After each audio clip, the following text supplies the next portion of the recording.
Hi, I'm Delana, your UDL resource teacher, and today's quick bite on Read and Write is on Rewordify.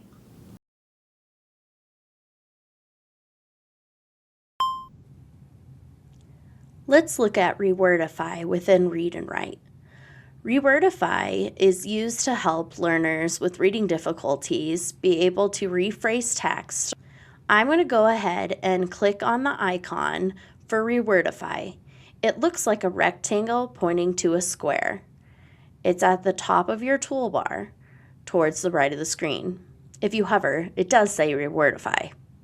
I'm going to go ahead and click on this. And when I do this, you notice some words have highlighted in purple. Within this purple highlighting, what has happened is some words have stayed the same and some words have simplified further to support readability. Right here, it says big important trip. If I click on this, the original word was expedition. Down here it says amazing. If I click on this, it goes back to the original word, which was astounding.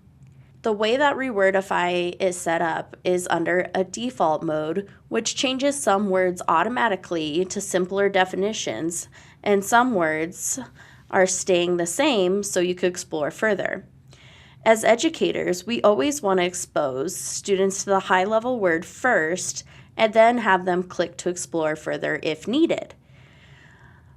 Knowing this, I'm going to go ahead and show you how to find this in the settings. To find the settings, we're going to the top right-hand corner where the three dots are on our Read and Write toolbar. Settings is the first one down that has the gear. I'm going to go over to the menu and I'm looking for Rewordify. When I select Rewordify, it gives me a screen that gives me three options. I could keep it at default, I could go to medium, or I could go to maximum. Maximum is going to actually change every word to a simpler word right away. I find this counterproductive as an educator because we always want to expose our students to new vocabulary and get them to use higher level words. So what I would actually do is under settings, I would go and I would take my dot all the way over to minimum, meaning minimum support. That way it always shows the original word that was given in the sentence and I could click to explore further if needed. I want to point out on here that there is a way to change the way the display looks.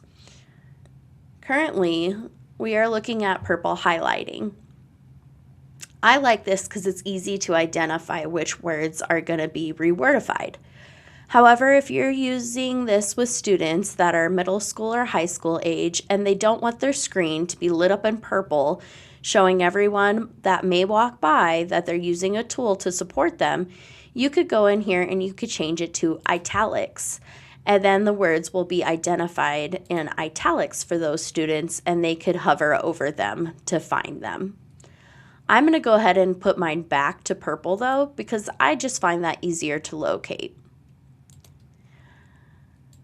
Now that I have changed it to minimum support, you see all the high-level words first. So now I could click on expedition and see it's a big important trip.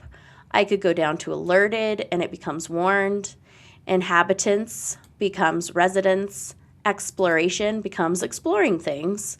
Specimens becomes medical examples or samples. Looking at Rewordify, this is really helpful in helping students build vocabulary and comprehension skills. It helps make the complex text easier to understand without losing the core meaning. This is not made for looking at specific grade levels like lexile measures. This is a great resource for vocabulary. Thanks for watching. To learn more about UDL resources, click subscribe.